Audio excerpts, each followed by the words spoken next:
This episode of Into the Music is brought to you by Coda Music. It's a great way to discover new music and listen to all of your favorite artists for free. The link is in the description. In today's episode we're going to explore Avicii. As one of the most popular DJs of the late 2000s EDM boom, Grammy-nominated Swedish producer Avicii rose to the top of the charts in multiple countries and toured the world with his uplifting house anthems. Emerging in 2008, he made a name for himself on the electronic circuit before breaking into the international mainstream with his breakout hit, Levels. The chart topper was certified platinum across the globe and he soon became a fixture at both festivals and on the radio. His debut album, 2013's True, included a trio of chart-topping singles, Wake Me Up, You Make Me, and Hey Brother.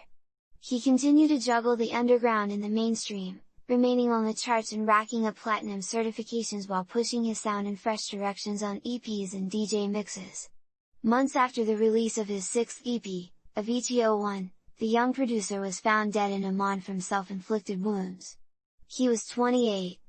A year after his passing, the posthumous album Tim was issued. Born Tim Bergling in Stockholm in 1989, he began making music at the age of 18, writing and remixing tracks in his bedroom and uploading them onto the internet. Influenced by Daft Punk and Steve Angello, his melodic house sound gained a huge following, which led to support from both Tiesto, who invited him to perform a weekly residency at Privilege in Ibiza, and Pete Tong, who released first single Oman through his Bedroom Bedlam label.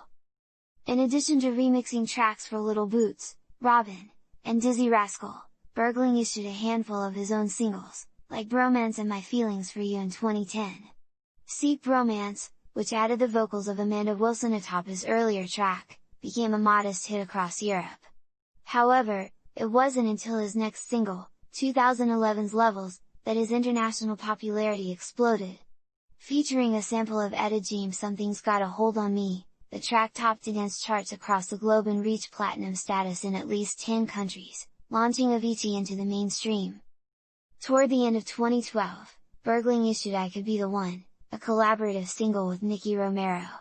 The song became another hit for the producer and was featured heavily on reality TV shows and European radio.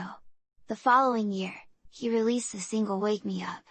Featuring the vocals of Aloe Black, the pastoral soul track peaked at the top of the charts in over 20 countries, making it his biggest hit to date. That folktronica sound would feature heavily on his debut album, True, which arrived in late 2013. The multi-platinum LP featured guests like Adam Lambert, Mo, and Nile Rodgers, and produced 4 additional hit singles like Hey Brother and Addicted to You. A version of the album featuring Bergling's own club remixes, the aptly titled True, Avicii by Avicii, arrived in 2014. That same year, Bergling scored another mainstream hit with A Sky Full of Stars, a collaboration with Coldplay. In late 2015, his sophomore album, Stories, arrived.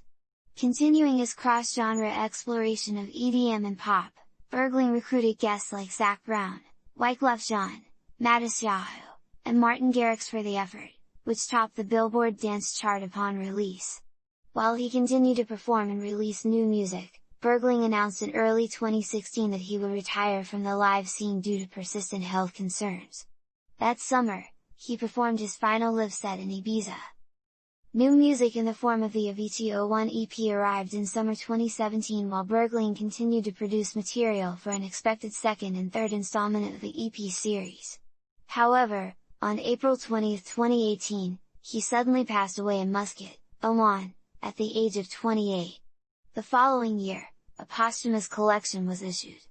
Tim featured appearances by Aloe Black, Vargas and Lagola, Arizona, Imagine Dragons, and Chris Martin of Coldplay.